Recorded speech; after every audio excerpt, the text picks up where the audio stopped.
An automatic transmission that leaks or slips can be an expensive and time-consuming fix.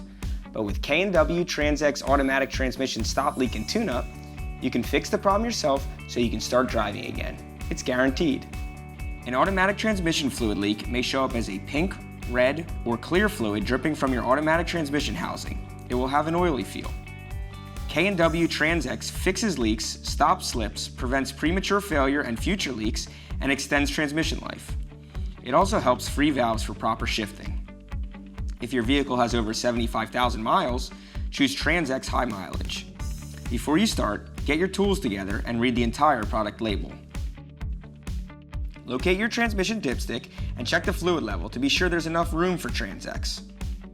Insert your funnel in the transmission filler neck and pour the entire bottle of TransX. Be sure not to exceed the capacity of your system, and remember, TransX should not be used in CVT or manual transmissions. Close up the filler neck and that's it.